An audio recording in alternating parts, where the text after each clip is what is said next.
আমাদের এই সমাজের ভেতর এমন কিছু পরিবার আছে যে পরিবারগুলোর গল্প কাহিনী একদমই নিকৃষ্ট। ওই পরিবারের ভেতর নানা ধরনের পাপাচার হয়ে থাকে।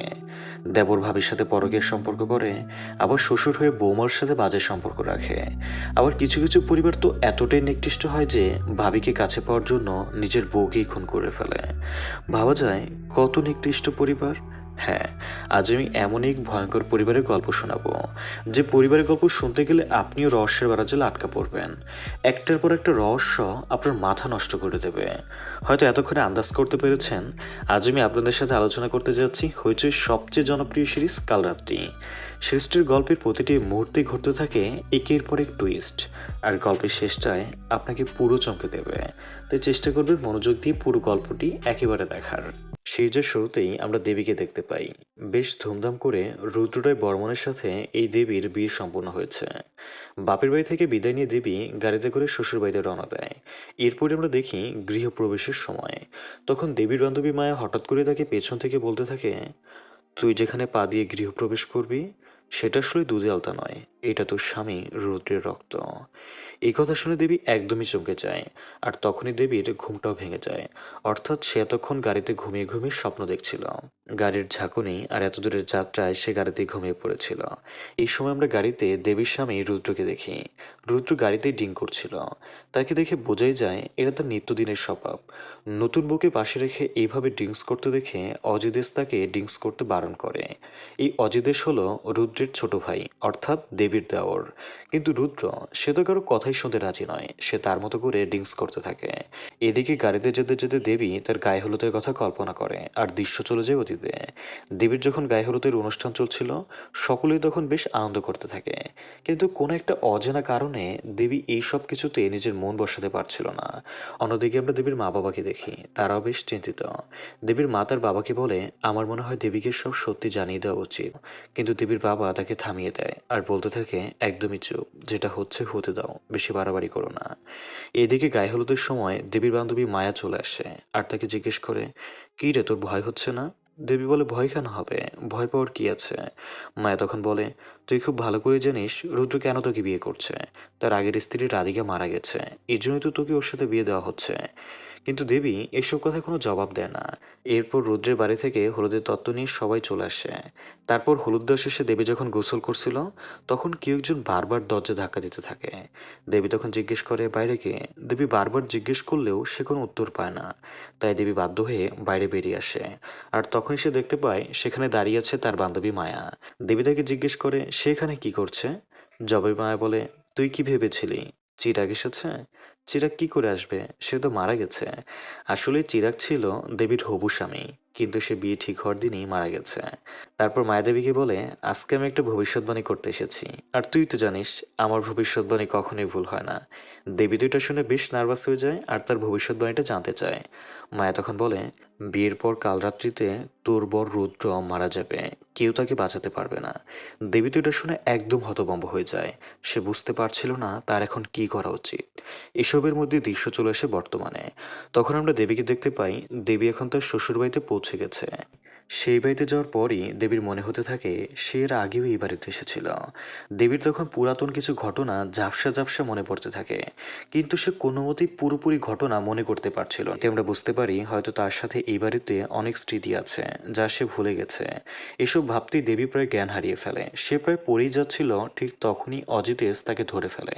আর এই বিষয়টা রুদ্রের কাছে মোটেও ভালো লাগে না। এরপর দেবীর গৃহপ্রবেশের সময় আসে, আর তাকে বরণ করতে আসে এই বাড়ির মেজ বউ, অর্থাৎ অজিতেশের স্ত্রী। এর নাম ছিল রায়। রায়কে দেখেই রুদ্র তার গালে হাত বুলিয়ে দেয় আর বলতে থাকে, তোমাকে কি সুন্দর দেখাচ্ছে। সবার সামনে এমনটা করায় রায় কিছুটা ইতস্তত করে। তবে তাকে দেখে বোঝা যাচ্ছিল সেই বিষয়টা উপভোগ করেছে। আর দেবী এই দৃশ্য দেখে একেবারে অবাক হয়ে যায়।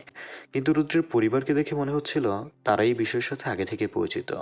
দেবী তখন বুঝতে পারে তার স্বামী আর তার জায়ের মধ্যে নিশ্চয়ই কোনো না কোনো অবৈধ সম্পর্ক রয়েছে। এরপরে সেখানে সমরেশ চলে আসে। এই সমরেশ হলো রুদ্রের বাবা। সে এসে রুদ্রকে উদ্দেশ্য করে বলতে থাকে, এখানে সব কি হচ্ছে? রুদ্র তখন হেসে বলে, এখানে তো একটা খেলা হয়েছে।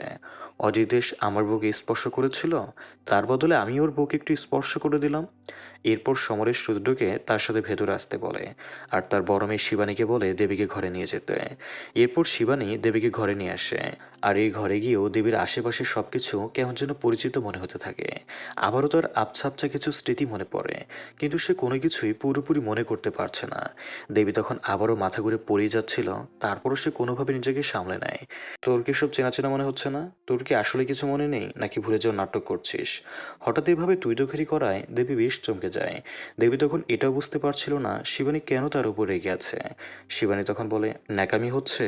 একবার কিন্তু ন্যাকামির শিক্ষা পেয়েছিস, এবার কিন্তু প্রাণে মেরে দেব। আর তাদের এসব কথার মাঝেই শিবানীর স্বামী বিজয় তাকে ডাকতে থাকে। এরপর শিবানী বাইরে আসলে বিজয় তাকে বলে রায় তাকে ডেকে পাঠিয়েছে। এই কথা বলেই বিজয় সেখান থেকে চলে যায়। এরপর দেখা যায় সমরেশ রুদ্রকে নিজের ঘরে নিয়ে বলে, তুমি আজকে মদ খেয়েছ? আর তখন রায়ের সাথে ওটা কেমন আচরণ করলে? অজিত আর যাই হোক অন্যের বউর গায়ে হাত দেবে না। রুদ্র তখন মুচকে এসে বলে, আর আপনি আপনি কেমন মানুষ? রায়ের গালে একটু হাত দিয়েছি বলেই আপনার এত লেগেছে? সমরেশ রায় তখন এই কথা শুনে রুদ্রকে একটা চড় মেরে বসে। তখনই সেখানে রুদ্রের মা ইন্দ্রাণী চলে আসে আর তখন রুদ্র সেখান থেকে চলে যায়। এরপর ইন্দ্রাণী সমরেশকে বলে, এত বড় ছেলের গায়ে হাত তোলা তার মোটে উচিত হয়নি। কোন একদিন দেখা যাবে তার ছেলেটাই উল্টো তার গালে হাত তুলেছে। এটা শুনে সমরেশ বলে, ওরা তা কখনোই পারবে না, কারণ ওরা খুব ভালোভাবেই জানে আমি যেমন ওদের জন্য সবকিছু করতে পারি, তেমনি প্রয়োজনে ওদেরকে খুনও করতে পারি। ইন্দ্রাণী তখন হতাশ হয়ে বলে, সেসব আমি খুব ভালো করেই জানি। আগের যুগে চরিত্রহীন রাজাদেরও কাণ্ডজ্ঞান ছিল। তারা অন্তত বাগান বাড়িতে যেত, নয়তো বাইজি বাড়ি যেত। তোমার মতো নিজের বাড়িতে এসব নোংরামো করে বেড়াতো না। এই কথা শুনে সমরেশ আরও রেগে যায় আর নিজের স্ত্রীর গলা চেপে ধরে এবং তাকে মুখ বন্ধ রাখতে বলে। আর তখন আমরা দেখতে পারি তাদের এই সব কথা দরজার আড়াল থেকে তাদের বাড়ির কাজের মেয়ে তানিশ শুনতে পায়। এদিকে দেবী যখন নিজের ঘরে একা ছিল তখন তার সাথে কথা বলতে রুদ্রের ফুফাতো বোন স্নেহা চলে আসে। টুকটাক কথাবার্তার পর দেবী স্নেহাকে জিজ্ঞেস করে, রুদ্রের আগের স্ত্রী হৃদিকা কি করে মারা গিয়েছিল? একথা শুনেই স্নেহা কিছুটা ঘাবড়ে যায়। সে তখন বলে, বৌদি আসলে পা স্লিপ করে ওয়াশরুমে পড়ে গিয়েছিল, তখনই মাথা ফেটে সে মারা যায়। স্নেহার কথাবার্তা শুনে দেবীও বুঝতে পারে সে কিছু একটা লুকাচ্ছে। পরবর্তীতে দেবী তার বান্ধবী মায়ের সাথে দেখা করতে ছাদে আসে এবং সে মাকে বলে, তার এখন সবাইকে জানানো উচিত যে আজকে রাতে রুদ্র মারা যাবে, কারণ আমি জানি তোর ভবিষ্যৎবাণী কখনোই মিথ্যা হতে পারে না। মায়া তখন দেবীকে বলতে মানা করে, কারণ এরকম বললে সবাই দেবীকে পাগল ভাববে, নয়তো তারা দেবীর উপরই সন্দেহ করবে। মায়া তখন আরো বলে, যা ঘটার কথা সেটা তো ঘটবেই, কেউ আটকাতে পারবে না। আর এটা বলে মায়া সেখান থেকে চলে যায়। অন্যদিকে সমরেশ নিজের ঘরে বসে বিশ্রাম নিচ্ছিল।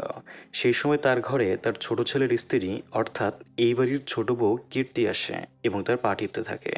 সমরেশ তখন তাকে পা টিপতে মানা করে এবং তার মেজ বৌমা অর্থাৎ রায়কে পাঠাতে বলে।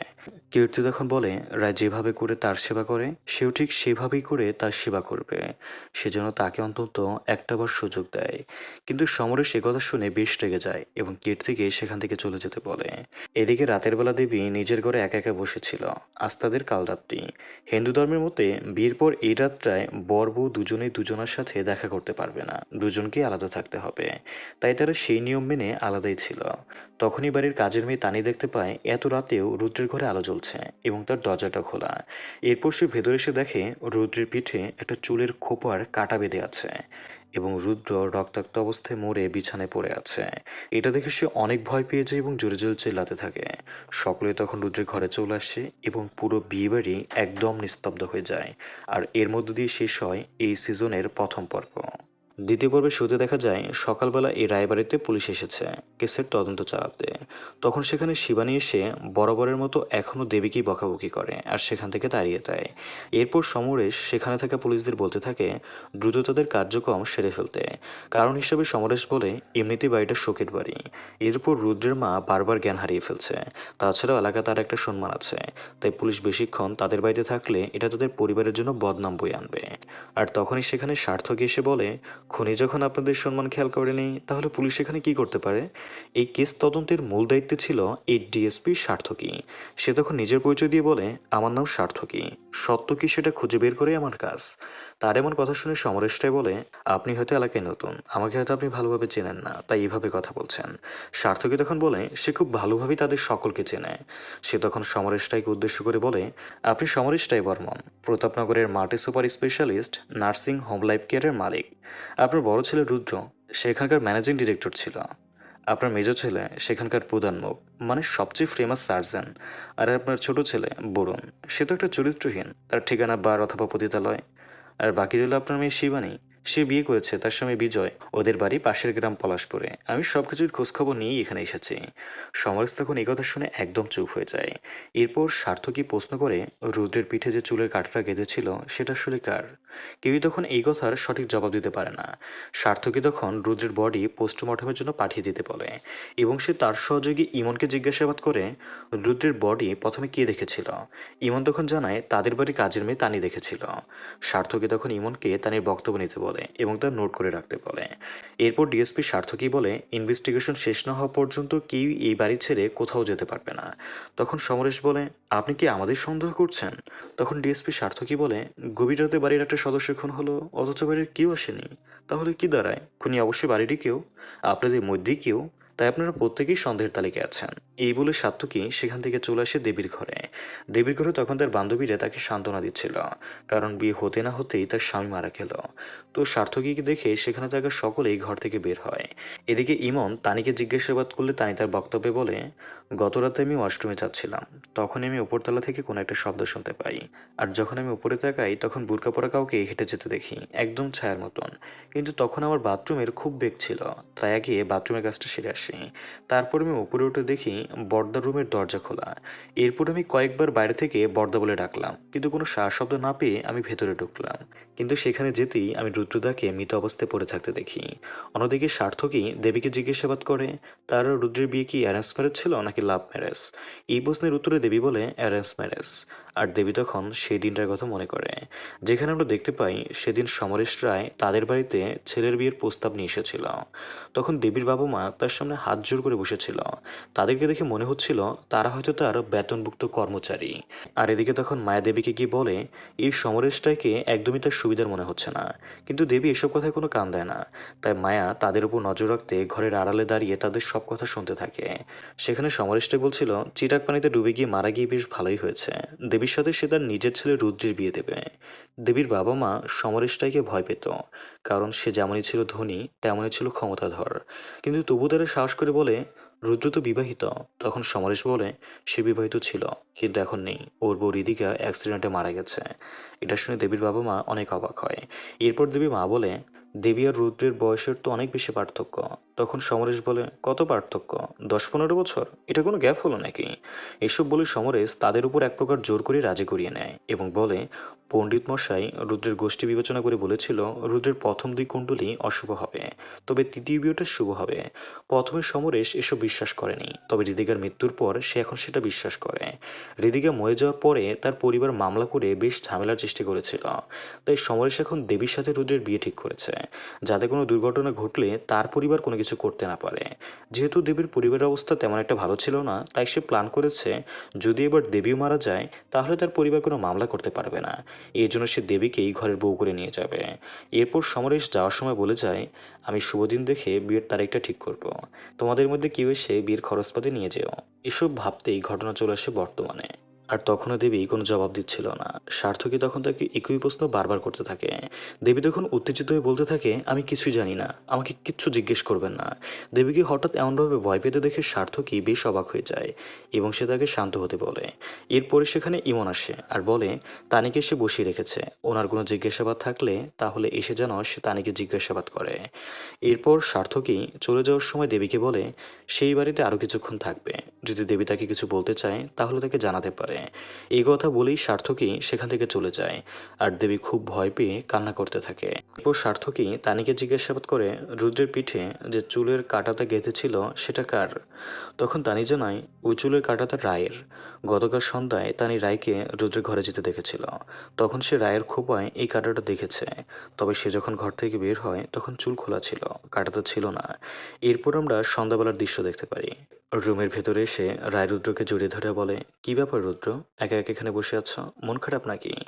নাকি কাল রাত্রিতে নতুন বইয়ের মুখ দেখতে পারবে না বলে মন খারাপ? রুদ্র তখন কিছুই বলে না। এরপর রায় বলে, চলো নিচে এসো, সবাই নিচে কত মজা করছে। রুদ্র তখন রায়কে একদম কাছে টেনে নেয় এবং বলে সে রায়কে ছেড়ে কোনো মতেই থাকতে পারবে না। সে তো রায়ের জন্য হৃদিকাকে মেরে ফেলেছে। এরপর তারা কাছাকাছি হয়, আর তখনই রুদ্র রায়ের চুল খুলে ফেলে এবং তার কাঁটাটা নিচে ফেলে দেয়। আর এদেরই নষ্টামি ইন্দ্রাণী দেখে ফেলে এবং সে রায়কে ডাকতে থাকে। এরপর রায় রুদ্রের ঘর থেকে বেরিয়ে আসে।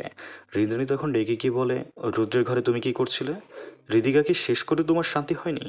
এখন সে রুদ্রের পিছনে কেন পড়ে আছে? তখন রায় বলে, আমাকে এসব বলতে আসবে না। আপনার যা বলার আপনার ছেলেদের বলুন, আমি না, বরং তারাই আমার পেছনে আছে। তখন ইন্দ্রাণী বলে, আমার ছেলেদের সাথে এসব না করে সে তো পতিতালয়ে চলে যেতে পারে। কথা বলার পরই রায় অনেক ক্ষেপে যায় এবং সে বলে, আপনার আসল জ্বালাটা কোথায় সেটা আমি খুব ভালো করেই জানি। আপনি তো এখন পুরনো হয়ে গেছেন, সব তো ফুরিয়ে গেছে। আটকাবেন কিভাবে নিজের ঘরের মানুষকে? ছেলের বউয়ের মুখে এত বাজে কথা শুনে ইন্দ্রাণী একদম থতমত হয়ে যায়। আর তখনই রায় সেখান থেকে চলে যায় এবং দৃশ্য চলে আসে বর্তমানে। তানির মুখে এই পরিবারের এইসব নষ্টামির গল্প শুনে সার্থকী অনেক অবাক হয়ে যায়। সে তানিকে জিজ্ঞেস করে তার কি মনে হয় এইখন কে করতে পারে। জবাবে তানি বলে, এই বাড়ির প্রত্যেকে এটা করতে পারে, তার তো সবাইকে সন্দেহ হয়। এরপর আমরা দেবীকে দেখতে পাই, সে ঘর থেকে বেরিয়ে একা একা সামনের পুকুর ঘাটের দিকে যেতে থাকে। অন্যদিকে দেবীর বাবা মা বৌভাতে অ্যাটেন্ড করতে রায়বাড়িতে চলে আসে, কিন্তু তারা তো রুদ্রের মৃত্যুর ব্যাপারে কিছুই জানতো না। আর এই বাড়িতে আসার পর তারা এমনটা জানতে পেরে দেবীর সাথে দেখা করার জন্য অস্থির হয়ে পড়ে। সার্থকী তখন তাদেরকে পারমিশনও দেয়, কিন্তু সেই সময় স্নেহা এসে জানায় দেবীকে কোথাও খুঁজে পাওয়া যাচ্ছে না। তানি তখন সারা বাড়িতে দেবীকে খুঁজতে থাকে। পুকুর ঘাটে আসার পর দেবীর হ্যালোসিনেশন হতে থাকে। সে পুকুরের মাঝে চিরাগকে দেখতে পায়। চিরাগ তখন দেবীকে তার কাছে ডাকে, তাই দেবী তার দিকে এগিয়ে যেতে থাকে। এইভাবেই ধীরে ধীরে দেবী একদম পুকুরের মাঝামাঝি চলে যায় এবং সে জ্ঞান হারিয়ে ফেলে। তখন সে কল্পনায় দেখতে পায় তার সাথে চিরাগের বিয়ে হচ্ছে। তবে চিরাগ তখন অন্ধ। চিরাগ দেবীকে উদ্দেশ্য করে বলে, আমি অন্ধ হয়ে গেছি দেবী। জলে ডুবে যাওয়ার পর মাছ আমার চোখের মণি দুটো খেয়ে নিয়েছে। যা শুনে দেবী ভয় পেয়ে যায়, আর এখানেই শেষ হয় এই সিজনের দ্বিতীয় পর্ব। তৃতীয় পর্ব আমরা দেখি সার্থকী ওই পুকুরে দেবীকে ডুবে যেতে দেখেছিল, তাই সে দ্রুত সেখান থেকে তাকে বাঁচিয়ে নেয়। অজিত তখন দেবীকে চেক আপ করে এবং এর কিছুক্ষণ পরই দেবীর জ্ঞান ফিরে আসে। সমরেশ তখন জিজ্ঞেস করে, দেবী ওই পুকুরে কেন নেমেছিল? জবাবে দেবী বলে, পা স্লিপ করে সে পড়ে গিয়েছিল। তখন রায় সবাইকে উদ্দেশ্য করে বলে, আপনারা বরং বাইরে যান, আমি ওর কাপড়টা একটু চেঞ্জ করে দিই। ভেজা কাপড়ে বেশিক্ষণ থাকলে ঠান্ডা লেগে যাবে। এরপর সবাই ঘর থেকে বের হলে দেবী উঠে নিজের কাপড় নিজে বদলে নেয়। এরপর দেবী রায়কে প্রশ্ন করে, রুদ্র মরে যাওয়ায় সে কি অনেক কষ্ট পেয়েছে? সে কি খুব ভালোবাসতো রুদ্রকে? দেবীর মুখে এমন প্রশ্ন শুনে রায় অনেক অবাক হয়ে যায় এবং বলে, আমি তোমাকে সাবধান করে দিচ্ছি, তুমি যদি আমার সাথে গেম খেলার চেষ্টা করো তাহলে কিন্তু এরপর ভালো হবে না। কিন্তু দেবী বলে, আপনার ওই চুলের কাঁটাটা অনেকেরই পছন্দ ছিল তাই না? রায় তো এটা শুনে আরো অবাক হয়। তখন দেবী বলে, স্নেহা এবং শিবানী আমাকে যখন রান্নাঘরে নিয়ে গিয়েছিল তখনই দেখলাম এই কাঁটাটা সবার কত পছন্দের। এরপর দৃশ্য চলে যায় ফ্ল্যাশব্যাকে। আমরা দেখতে পাই গতকাল বিকেলে যখন রায় কিচেনে কাজ করছিল তখন সেখানে বরুণ চলে আসে। আসলে বরুণ রায়কে ভীষণ পছন্দ করত আর সবসময় তার সাথে ফ্লার্ট করত। আর এই ব্যাপারটা রায়ও বেশ এনজয় করত। বরুণ সেখানে গিয়ে রায়ের চুলের কাঁটাটা খুলে ফেলে এবং তার খোপা খুলে দেয়। তারপর তারা দুজনেই ইচ্ছে মতো ফ্লার্ট করতে থাকে। আর এই দৃশ্যটা গতকাল সেখানে দাঁড়িয়ে দেবী, শিবানী আর স্নেহা দেখছিল। এরপর সেখানে শিবানী গিয়ে বরুণকে সব নষ্টামি করতে বাধা দেয়। তখন বরুণ উল্টো তার বোনকে শাসিয়ে সেখান থেকে চলে যায়। রায় এই পরিবারে সবার সাথে ফ্লার্ট করত, যেটি দেবী এই বাড়িতে এসে জানতে পেরেছে। তবুও দেবী রায়কে সেই ব্যাপারে আর কিছুই বলে না। এরপর রায় যখন সেখান থেকে চলে যেতে নেয় তখন দেবী তাকে জিজ্ঞেস করে, এই রুমের ওয়াশরুমে কি হৃদিকা পা স্লিপ করে মারা গিয়েছিল? রায় তখন এই প্রশ্নের কোনো উত্তর না দিয়ে সেখান থেকে তাড়াতাড়ি চলে যায়। দেবীর ঘর থেকে বেরিয়ে সার্থকী ইমনকে বলে যে দেবী তো সকলের সামনে মিথ্যে বলল। আসলে সে তো পা স্লিপ করে পুকুরে পড়ে যায়নি, সে ইচ্ছে করে ডুবে যেতে চেয়েছিল। কারণ যখন সার্থকী তাকে বাঁচাতে গিয়েছিল তখন দেবী বারবার বলছিল সে বাঁচতে চায় না। এরপর সে এটাও বলেছিল, ওকে বাঁচান, ও না বাঁচলে আমিও বাঁচতে চাই না। দেবী মূলত এখানে কাকে বাঁচানোর কথা বলছিল? সার্থকী তখন সেটা কোনোভাবেই বুঝতে পারে না, কারণ পুকুরে দেবী ছাড়া আর কেউই ছিল না। আর এই প্রশ্নই সার্থকীর মাথায় ঘুরপাক খাচ্ছিল। এর কিছুক্ষণ পরই সার্থকীর কাছে ডিস্ট্রিক্ট ম্যাজিস্ট্রেটের কল আসে। সে সার্থকীকে তার সাথে তাড়াতাড়ি দেখা করতে বলে। এদিকে রায় সমরেশের রুমে এসে তার মাথায় হাত বুলিয়ে দেয় এবং সমরেশকে শান্ত থাকতে বলে আর বলে, এমনিতে তোমার শরীর ভালো না, এর উপর এত টেনশন, তাহলে তো শরীর আরও খারাপ হয়ে যাবে। এসব বলতে বলতে রায় সমরেশের হাত জড়িয়ে ধরে খুব কাছে এসে প্রশ্ন করে জানতে চায়, তোমার কি সত্যি মনে হয় দেবীর পুরনো কথা কিছুই মনে নেই? এখানে রায় আর সমরেশ যেভাবে হাত ধরে রেখেছিল তার শ্বশুর আর বৌমার মধ্যে একদমই দৃষ্টিগোচর। আর তখনই সেখানে ইন্দ্রাণী চলে আসে। সে তাদের এই অবস্থা দেখে বলে, তোমাদের সকলের পাপ এই বাড়িতে যে কাল রাত্রি ডেকে এনেছে তা থেকে কারো নিস্তার নেই। এই বলে ইন্দ্রাণী সেখান থেকে চলে যায়। অন্যদিকে সার্থকী চলে আসে ডিস্ট্রিক্ট ম্যাজিস্ট্রেটের অফিসে। সেখানে প্রবাল নামের এক সিনিয়র অফিসার উপস্থিত ছিল। ম্যাজিস্ট্রেট তখন সার্থকীর কাছে কেসের ব্যাপারে বিস্তারিত জানতে চায়। তখন সার্থকী জানায় তারা এখনও তদন্ত করছে, তবে তাদের ধারণা বাড়ির কেউই এই খুনটা করেছে। আর যে এই খুনটা করেছে সে খুব ভালোভাবেই রুদ্রের মেডিকেল হিস্ট্রি জানত। এছাড়াও খুনির হিউম্যান অ্যান্টিমনি সম্পর্কেও ভালো জ্ঞান আছে। এমনকি খুনের ধরন দেখে এটাও বোঝা যাচ্ছে যে খুনি লেফট হ্যান্ডের পারসন। আর তখন প্রবল খোঁচা দিয়ে বলে, শুধু দেখি এত কিছু বুঝেছ? তখন সার্থকী বলে, কেস সলভ করতে বুদ্ধি লাগে, অভিজ্ঞতা নয়। আর তখন প্রবাল আবারও খোঁচা দিয়ে বলে, সে তোমরা অনিন্দ্য সান্যালকে দেখেই বুঝতে পেরেছিলাম। এই অনিন্দ্য সান্যাল হলো সার্থকীর বাবা। নিজ বাবাকে নিয়ে এমন কথা শুনে সার্থকী অনেক ক্ষেপে যায়। তখন ম্যাজিস্ট্রেট সার্থকীকে থামতে বলে এবং প্রবলকে এরকম খোঁচা কথা বলার জন্য ওয়ার্নিং দেয়। তারপর ম্যাজিস্ট্রেট সার্থকীকে বলে কেসটাকে ভালোভাবে সমাধান করতে এবং খুব তাড়াতাড়ি সমাধান করতে। তখন সার্থকী জানায় সে খুব তাড়াতাড়ি চেষ্টা করবে এবং সে জানায় তার যেহেতু জামাকাপড় ভিজে গেছে তাই তাকে একটু বাড়ি যেতে হবে। অপরদিকে আমরা দেখি মায়া দেবীর কাছে এসে জিজ্ঞাসা করে রুদ্রের খুনি হিসাবে তার কাকে সন্দেহ হয়। দেবী কথা শুনে কোনো উত্তর দেয় না। সে বলে, আমি আবার কাকে সন্দেহ করব? তখন মায়া বলে, দেবীর কি তাকে সন্দেহ হয় না? এই কথা শুনে দেবী একদম অবাক হয়ে বলে, তুই কি খুন করতে পারিস? মায়া তখন বলে, না পারার কি আছে? তোর কি মনে নেই দেবী চিরাগ কি করে মারা গিয়েছিল? তার কথার ধরন শুনে দেবী অবাক হয়ে জিজ্ঞেস করে, মায়া কি তাহলে চিরাগকে মেরে ফেলেছিল? জবাবে মায়া বলে, আমি তোর জন্য সবকিছু করতে পারি। দেবী তখন অবাক হতে থাকে আর তখনই সেখানে ইন্দ্রাণী চলে আসে। সে এসে দেবীর চুল ধরে বলে, সে আবার কেন এই বাড়িতে ফিরে আসলো? ইন্দ্রাণী আরও বলে, সে বাড়ির সকলকে নিষেধ করেছিল যাতে দেবীকে এই বাড়িতে না আনা হয়, কিন্তু কেউ তার কথা শুনেনি। ইন্দ্রাণী তখন দেবীকে অপয়া অলক্ষণে বলতে থাকে। অপরদিকে রুদ্রের মৃত্যুর জন্য তাকে দায়ী করে। রায় তখন কোনোভাবে ইন্দ্রাণীকে থামায়। তখন ইন্দ্রাণী রায়কে বলে, বাড়িটা সকলে মিলে নরক বানিয়ে রেখেছে। এই বলে ইন্দ্রাণী সহ সবাই সেখান থেকে চলে যায়। এরপর দেবী মায়ের কাছে এসে বলে, সেই তো এই বাড়ির কারো আচরণই বুঝতে পারছে না, খুবই অদ্ভুত সবাই। গত রাতে শিবানী তাকে তুই দোঘারি করেছে, আজ আবার ইন্দ্রাণী তার সাথে কেমন আচরণ করলো। আমি তো এই বাড়ির নতুন বউ, আমাকে তো ওরা ঠিকমতো চেনে না জানে না, তাহলে এমন অপরিচিত মানুষের সাথে ওরা কিভাবে এমন আচরণ করে, তুই তুখারি করে? ওরা কিভাবে এমনটা করতে পারে? তখন মায়া বলে, করতে পারে তো, যদি ওরা তাকে আগে থেকে চেনে, যদি তুই ওদের পরিচিত হস। এমনটা বলতে বলতে হাসতে হাসতে মায়ের রুম থেকে বেরিয়ে যায়। আর দেবী বলে, ওরা আমাকে কিভাবে চিনবে, আমি তো এই বাড়িতে একদমই নতুন। কিন্তু দেবী কোনো উত্তর না দিয়ে সেখান থেকে চলে যায়। পরের দৃশ্যে আমরা সার্থকীকে দেখি। সে নিজের বাড়ি ফিরছিল। তখন তার বাইকের সামনে একটা বৃদ্ধ লোক চলে আসে। সার্থকী তখন কোনোভাবে ব্রেক করে অ্যাক্সিডেন্ট হওয়া থেকে সেই লোককে বাঁচিয়ে নেয়। আর তখনই তার অতীতে কিছু স্মৃতি মনে পড়ে। আসলে তার বাবাও এমনই এক রোড অ্যাক্সিডেন্টে মারা গিয়েছিল। এরপর সার্থকী নিজের বাড়ি ফিরে। তখন আমরা সেখানে সার্থকীর মাকে দেখতে পাই। সার্থকীর মায়ের সাথে তার খুব সুন্দর একটা সম্পর্ক ছিল। সার্থকীর মা সবসময় তাকে বিয়ে করার জন্য প্রেশার দিত। যাই হোক, এখানে আমরা মা ছেলের এক অতুলনীয় ভালোবাসা দেখতে পাই। এরপর সার্থকীর মা তাকে খেয়ে যেতে বলে। এদিকে বিজয় শিবানীর সাথে গল্প করতে করতে জিজ্ঞেস করে, দেবীকে কি তোমরা আগে থেকে চিনতে? ও কি আগে এই বাড়িতে থাকতো? তখন শিবানী বলে, সব ব্যাপারে তো নাক গলাতে চেও না, নাক তো কাটা যাবেই, প্রাণ নিয়েও টানাটানি হতে পারে। তাদের এই সব কিছু কেমন যেন রহস্যের মতো ছিল। এদিকে আমরা দেখি দেবীর কাছে ইমন আসে আর বলে, আপনাকে কিছু প্রশ্ন করার ছিল, যদিও এটা শোকের সময় তবুও প্রশ্নগুলো করা খুবই জরুরি। তখন দেবী বলে, কোন শোক? আমি তো সব কিছুই জানতাম। তখন ইমন জানতে চায়, আপনি কিভাবে জানতেন? তখন দেবী তাকে আর কিছুই বলতে চায় না। সে সার্থকীর কাছে বলতে চায়। সে সার্থকীর কাছে সব কিছু বলতে চায়। আর তখন ইমন সার্থকীকে কল দেয় এবং জানায় দেবী তাকে কিছু একটা বলতে চায়, তাই সে যেন একটু রায়বাড়িতে আসে। এরপর সার্থকী খুব দ্রুত সেখানে আসে। তাকে দেখে দেবী বলতে থাকে, পলাশপুর হাই স্কুলের বায়োলজির টিচার চিরাগ মুখার্জি 1 বছর আগে পুকুরে ডুবে মারা গিয়েছিল। আপনি কি একটু তদন্ত করে বলতে পারবেন সে কিভাবে মারা গিয়েছিল? তখন সার্থকী বলে, এটা তো তদন্ত করার কিছু নেই, আপনি তো বললেন সে জলে ডুবে মারা গিয়েছিল। এখানেই তো বোঝা যায় এটা আত্মহত্যা নয়তো অ্যাক্সিডেন্ট। তখন দেবী বলে, এমনটা কখনই হতে পারে না।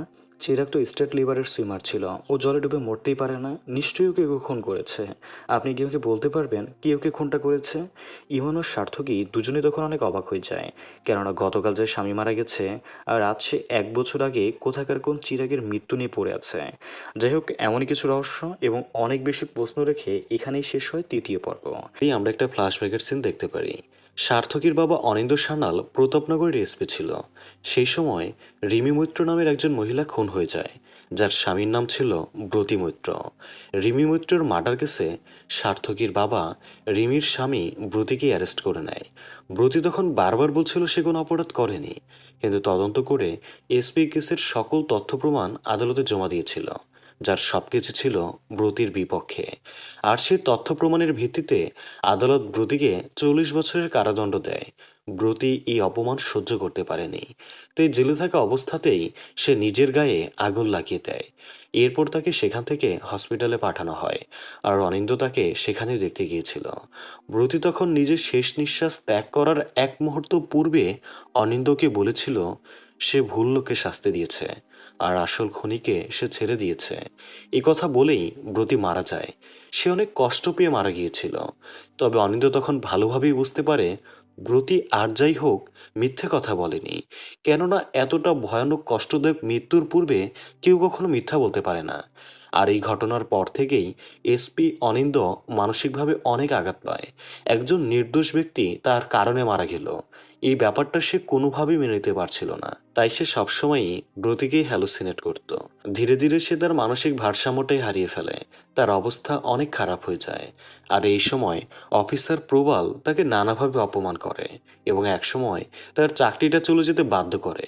এরপর একদিন রাস্তা পার হওয়ার সময় সে অ্যাক্সিডেন্ট করে মারা যায়। তো এর পরের দৃশ্য বর্তমানে আসলে দেখা যায় সার্থকী ইমনকে ফোন করে আর জানায় ফরেন্সিক রিপোর্ট চলে এসেছে। ইমন যেন তাড়াতাড়ি রায়বাড়িতে চলে আসে। এদিকে দেবী নিজের ঘরের জানলায় দাঁড়ালে আবারও চিরাগকে হ্যালোসিনেট করতে থাকে। সে দেখতে পায় নিচ থেকে চিরাগ তাকে ডাকছে।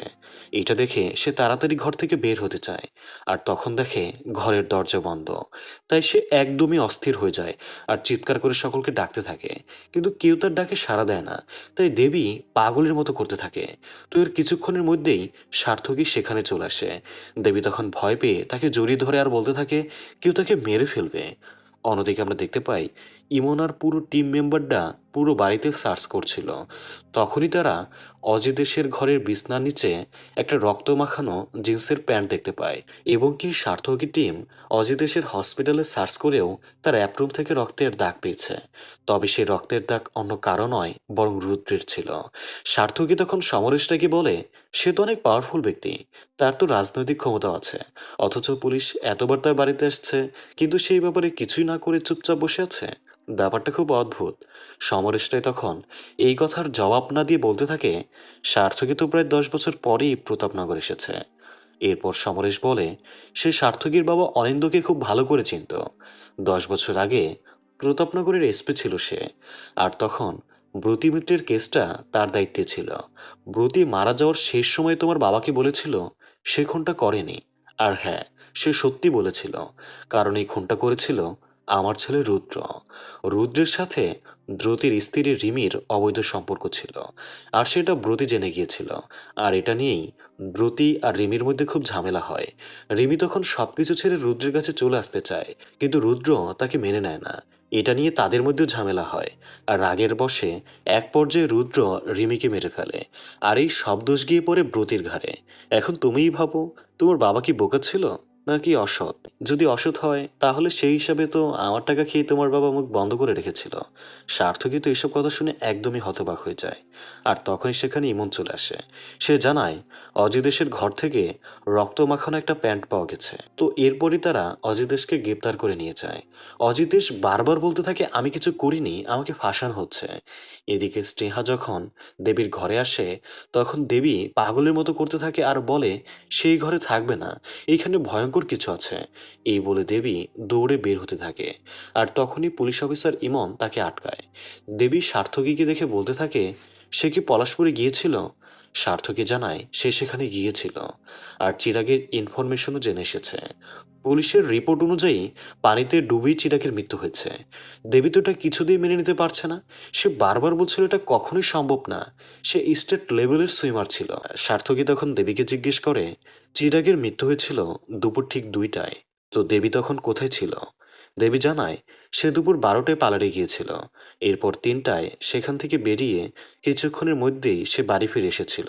কিন্তু সার্থকী বলতে থাকে সে পালারে গিয়েছিল দুপুর 12টায়, তবে সেখানে সে ছিল 1 ঘন্টা, কিন্তু সে বাড়ি ফিরে এসেছে 3টা বাজে 10 মিনিটে। তাহলে সে মাঝের 2 ঘন্টা সময় কোথায় ছিল? সেটারই জবাব চায় সার্থকী, কিন্তু দেবী এর কোনো কিছুই মনে করতে পারে না। আর এখানেই শেষ হয় চতুর্থ পর্বের গল্প। পঞ্চম পর্বের শুরুতে দেখা যায় দেবী মায়াকে এই ব্যাপারে জিজ্ঞেস করে, কেননা মায়া দেবীর ব্যাপারে দেবীর থেকেও অনেক বেশি জানতো। তখন মায়া জানায় ওই দিন পালার থেকে দেবী মায়াদের বাড়িতেই গিয়েছিল, কিন্তু মায়া তখন বাড়িতে ছিল না। দেবী 3টা পর্যন্ত তার জন্য অপেক্ষা করেও তার সাথে দেখা না হওয়ায় সে বাড়ি ফিরে এসেছিল, কেননা সেদিন চিরাকের পরিবারের সাথে দেবীর পরিবারের বিয়ের কথা পাকা করার কথা ছিল। আর এখানে আমরা মায়ের জীবনের অতীত সম্পর্কে জানতে পারি। এই মায়া চিরাগকে একটুও পছন্দ করতো না, শুধুমাত্র তার প্রফেশনের কারণে। তখনই আমরা ফ্ল্যাশব্যাকে দেখি একদিন মায়ের কলেজের এক শিক্ষক তার বাবা মায়ের অনুপস্থিতিতে তাদের বাড়িতে চলে আসে, এবং কি সে তখন মায়ের সম্মানহানিরও চেষ্টা করতে থাকে। কিন্তু সৌভাগ্যক্রমে ওই সময় তার বাবা মা চলে আসায় মায়া সেই যাত্রায় বেঁচে যায়। কিন্তু এই ব্যাপারটা তার মনে খুব বাজেভাবে গেঁথে গিয়েছিল। এরপর থেকেই সে কোনো শিক্ষককেই পছন্দ করতো না। অন্যদিকে ইমন চিরাগের বাবা মার সাথে দেখা করে। চিরাগের বাবা মা তখন জানায় যেদিন তারা দেবীর পরিবারের সাথে চিরাগের বিয়ের পাকা কথা বলতে গিয়েছিল, সেদিনই চিরাগ পানিতে ডুবে মারা যায়। চিরাগের পানিতে ডুবে মারা যাওয়ার ব্যাপারটা তার বাবা মার কাছে অনেক বেশি অদ্ভুত মনে হয়। এরপর তারা জানায় যে তাদের কাছে দেবীর পরিবারকেও অনেক বেশি অদ্ভুত মনে হয়েছিল। যখন তারা দেবীর ছোটবেলার ছবি দেখতে চেয়েছিল, তখন তার পরিবার জানিয়েছিল তাদের কাছে দেবীর ছোটবেলার কোনো ছবি নেই। আর তাছাড়াও দেবীর সাথে তার বাবা মার বয়সের পার্থক্যও অনেকটা বেশি। তো এখানে আমরা আরও একটা কথা জানতে পারি যে 6 বছর আগে দেবীর অ্যাক্সিডেন্ট হয়েছিল, আর তখনই তার মেমোরি লস হয়েছিল। তবে এর আগের কোনো ছবি তার বাবা মার কাছে ছিল না, শুধুমাত্র মেমোরি লস হওয়ার পরবর্তী সময়ের ছবিগুলোই তাদের কাছে ছিল। এই ব্যাপারটা পুলিশ অফিসার ইমনের কাছে অনেক বেশি অদ্ভুত মনে হয়। তারা দেবীর পরিবারের আরও কিছু রহস্যজনক কাজের কথা বর্ণনা দেয়, যেমন দেবীর বাবা মা কোনো কাজ করতো না, কিন্তু তাদের সংসার বেশ ভালোই চলতো। প্রত্যেক মাসের শেষ বুধবারে সকাল 10টায় দেবীর বাবা বাড়ি থেকে বের হতো, আর বিকাল 4টায় বাড়ি ফিরে আসতো। সেদিন ঝড় বৃষ্টি যাই হোক না কেন সেটা করতই করতো, কিন্তু সে যে কোথায় যেত এটা কেউ জানতো না। এদিকে পুলিশ স্টেশনে অজিতেশ বারবার সার্থকীকে বলছিল সে কোনো খুন করেনি। সে এটাও বলে তাদের বাড়ির লোকেরা জঙ্গলের পশুদের থেকেও বেশি ভয়ঙ্কর, আর রুদ্রের এই খুনটা তাদের বাড়ির প্রথম খুন না। এর আগেও তাদের বাড়িতে খুন হয়েছিল, যেটা 2 বছর আগে হয়েছিল। আর প্রথম খুনটা হয়েছিল রুদ্রের প্রথম স্ত্রী ঋতিকার। অজিতের জানায় সেই ঘটনার দিন সন্ধ্যায় হৃদিকার সাথে রুদ্রের অনেক কথা কাটাকাটি হয়েছিল, কেননা হৃদিকা রুদ্র আর রায়ের অবৈধ সম্পর্কের ব্যাপারটা জেনে গিয়েছিল। কিন্তু হৃদিকা এই ব্যাপারটা একদমই মেনে নিতে পারেনি, তাই রায়কে অনেক অপমান করে। তখনই রুদ্র রেগে গিয়ে হৃদিকার গলা টিপে ধরে আয়নার সাথে ধাক্কা মারে, আর সেই সময়ই মাথায় আঘাত পেয়ে হৃদিকা সেখানেই মারা যায়। পরবর্তীতে সমরেশ রায় এই সমস্ত ঘটনা ধামাচাপা দিয়ে দেয়। আর এইসব কথা শুনে সার্থকী বলে আগামীকাল তাকে কোর্টে নেওয়া হবে, এরপর তার সাথে কি হবে সেটা কোর্টই জানাবে। এরপর রাতে যখন সার্থকী বাড়ি ফিরছিল, তখন সে ঠাকুরগুলিতে দেবীকে দেখতে পায়। এই ঠাকুরগুলি ছিল একটা রেড লাইট এরিয়া, অর্থাৎ পতিতালয়। আর এমন পতিতাপাড়ায় দেবীকে দেখে সার্থকী অনেক বেশি চমকে যায়। আর এখানেই শেষ হয় পঞ্চম পর্ব।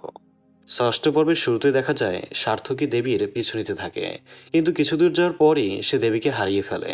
এখানেই আমরা জানতে পারি সমরেশ রায়ের ছোট ছেলে বরুণ প্রায়ই এই গলিতে আসতো, এবং ফুলকি নামের একটা মেয়ের সাথে তার বেশ ঘনিষ্ঠতা ছিল। তাই বরুণ মোটা অঙ্কের টাকা দিয়ে শুধু ফুলকির সাথে থাকতো।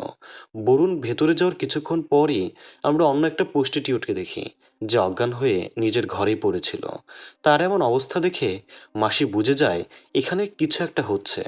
তাই সে একটা ছেলেকে ফুলকির ঘরে পাঠায় সবকিছু ঠিকঠাক আছে কিনা সেটা চেক করার জন্য। বাইরে থেকে অনেকক্ষণ ডাকার পরও দরজা না খুললে সে দরজা ভেঙে ভেতরে এসে দেখে বরুণকে কেউ মেরে দিয়েছে আর ফুলকির হাত পা বেঁধে মাটিতে ফেলে রেখেছে। অন্যদিকে সার্থকী সে গলির মধ্যে তন্ন তন্ন করে দেবীকে খুঁজছিল। সেই সময় দেবী পেছন থেকে এসে সার্থকীর ঘাড়ে হাত রাখতেই সার্থকী তো বেশ চমকে যায়।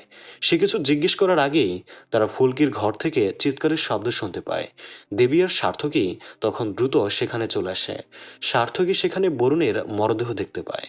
এরপর ফুলকিকে জিজ্ঞাসাবাদ করলে সে জানায় যে বরুণকে মার্ডার করেছে ফুলকি তাকে পেছন থেকে দেখেছে, খুনি বোরকা পরা ছিল। এরপর ফুলকি দেবীকে দেখিয়ে দিয়ে বলে সে মেয়েটা অনেকটা এমন ছিল, দেবীর মতোই একই জুতা একই জামা পরা ছিল আর তার চুলগুলো এমনই খোলা ছিল। সার্থকী তখন বলতে থাকে কিছুক্ষণ আগেই তো তুমি বললে খুনি বোরকা পরা ছিল, তাহলে এই সব কিছু আবার কিভাবে দেখলে? তখনই সেখানে ইমন চলে আসে। সার্থকী ইমনকে বলে দেবীকে বাড়ি পৌঁছে দিয়ে তার পোশাকটা নিয়ে আসতে, তারা সেটা ফরেন্সিক ডিপার্টমেন্টে পাঠাবে। তো দেবী চলে যাওয়ার পর ফুলকি বলতে থাকে যখন সে নিজের ঘরে বসে কাস্টমারের অপেক্ষা করছিল তখনই হঠাৎ কেউ ভারী কিছু দিয়ে তার মাথায় আঘাত করে, এতে সে অজ্ঞান হয়ে যায়। এরপর বরুণ আমার ঘরে আসে, তখন আমার জ্ঞান ফিরে ঠিকই, কিন্তু আমি তখন নিজেকে হাত পা বাঁধা অবস্থায় খাটের পাশে পড়ে থাকতে দেখি। বরুণ এসে আমাকে খুঁজতে থাকে আর সে সময় বোরকা পরা মেয়েটা দরজার আড়ালে বসেছিল। বরুণ সেই বোরকা পরা মেয়েটাকে দেখে ভাবে সেটাই আমি, কিন্তু সে যখনই ওই মেয়েটার মুখ দেখতে পায় তখন সে বলতে থাকে তুমি তুমি এখানে কি করছো? এই কথা বলার সাথে সাথেই ওই মেয়েটা বরুণকে মেরে ফেলে। পরবর্তীতে মেয়েটা তার বোরকা খুলে মাটিতে ফেলে দেয় আর তখনই ফুলকি তার মাথার চুল আর পোশাক দেখে নেয়। আর এরপরই মেয়েটা দৌড়ে সেখান থেকে পালিয়ে যায়। এদিকে বাড়ি ফেরার সময় পুলিশ অফিসার ইমন দেবীকে জিজ্ঞেস করে এত রাতে আপনি ওই ঠাকুরগুলিতে কেন গিয়েছিলেন? তখন দেবী জানায় কি একজন আমাকে ফোন করে সেখানে ডেকেছিল আর বলেছিল দেবী সেখানে আসলে চিরাগের খুনের ব্যাপারে অনেক কিছু জানতে পারবে, কিন্তু দেবী সেখানে গিয়ে কাউকে দেখতে পায়নি। এরপর পুলিশ অফিসার ইমন দেবীকে বাড়ি পৌঁছে দিয়ে সমরেশটাকে খবর দেয় তার ছোট ছেলে বরুণ ঠাকুরগুলিতে মার্ডার হয়েছে। পরবর্তীতে ইমন দেবীর পরনের পোশাক নিয়ে যখনই ফিরে যাচ্ছিল তখনই দেবীর মতো একই পোশাক পরে সে কাজের মেয়ে তানিকে বাড়িতে প্রবেশ করতে দেখে। ইমন তো এটা দেখে অনেক চমকে যায় আর ইমনকে দেখে তানি দ্রুত সেখান থেকে চলে যায়। এদিকে সমরেশটায় বাড়ির সকলকে ডেকে বলে এখন থেকে তাদের সবাইকে একসাথে হয়ে কাজ করতে হবে, পুলিশকে কি বলতে হবে সেটা আগে থেকে ঠিক করে নিতে হবে। এরপর সার্থকী অজিতেশের সাথে কথা বলতে পুলিশ স্টেশনে যায়। সে অজিতেশকে জানায় পোস্টমর্টেম রিপোর্ট এসেছে, রুদ্রের মৃত্যু ফুসফুসে আঘাত লাগার কারণেই হয়েছে।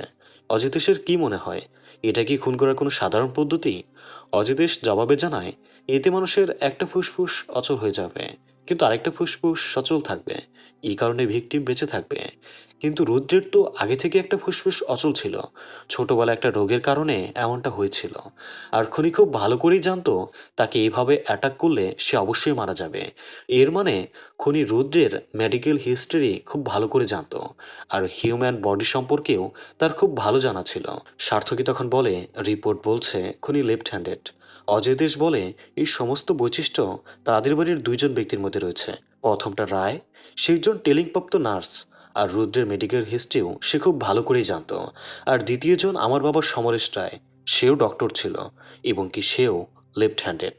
এরপর সার্থকী যখন সেখান থেকে চলে যাচ্ছিল তখনই অজয় দেশ তাকে থামিয়ে দেওয়ার বলে আরও একজন আছে, তার কথা আমি কি করে ভুলে যেতে পারি, সে আর কেউ না বরং দেবী। অজিতের জানায় 6 বছর আগে দেবী যখন তাদের বাড়িতে থাকতো তখন হিউম্যান অ্যান্টোমিনিতে তার নলেজ আমার থেকে অনেক বেশি ছিল। অজিতেশ আরও বলে দেবী সব্যচারী, অর্থাৎ তার দুই হাত সমানভাবেই চলে। সার্থকী তখন অনেক অবাক হয়ে জিজ্ঞেস করে 6 বছর আগে দেবী তোমাদের বাড়িতে থাকতো? তো এখানেই সিন কাট করা হয় আর নিয়ে যাওয়া হয় মায়ার দিকে। মায়া দেবীকে বলতে থাকে একটু পরই দেবীর কাছে পুলিশ আসবে, কেননা দুইটা খুনের ব্যাপারে পুলিশ দেবীকেই সন্দেহ করছে। মায়া দেবীকে ওয়ার্নিং দিয়ে বলে দেবী যেন ভুলেও মায়ের কথা তাদেরকে না জানায়, তাহলে সার্থকীও বাঁচবে না। এরপর সে হেসে বলে এই বাড়িতে আরো 4টা খুন হবে। দেবী তো এসব শুনে ভয় কাঁপতে থাকে আর মায়া বলে সার্থকী তোকে ধরতে আসছে, দেবী সাবধান, আর এই দৃশ্যের মধ্য দিয়েই অনেক অনেক রহস্যময় প্রশ্ন রেখে এখানেই প্রথম সিজনের গল্প শেষ করা হয়। তো এরপর কি হবে? দেবী কি আসলেই খুনি, নাকি তাকে কেউ ফাঁসানোর চেষ্টা করছে? আর এই মায়ের রহস্যটাই বা কি? আর সেই বা কি করে জানলো আরো কতগুলো খুন হবে? এই সকল প্রশ্নের উত্তর মিলবে পরবর্তী ভিডিওতে। এর পরের ভিডিওতে আমি দ্বিতীয় সিজনের গল্প নিয়ে হাজির হব। তো সবার আগে সেই ভিডিওর গল্প দেখতে চাইলে অবশ্যই চ্যানেলটি সাবস্ক্রাইব করে পাশের বেল বাটনটি বাজিয়ে রাখুন। তো বিদায় নিচ্ছি এখানেই। ভালো থাকবেন, সুস্থ থাকবেন, আর হ্যাঁ, ভিডিওতে অবশ্যই একটা লাইক করে দেবেন।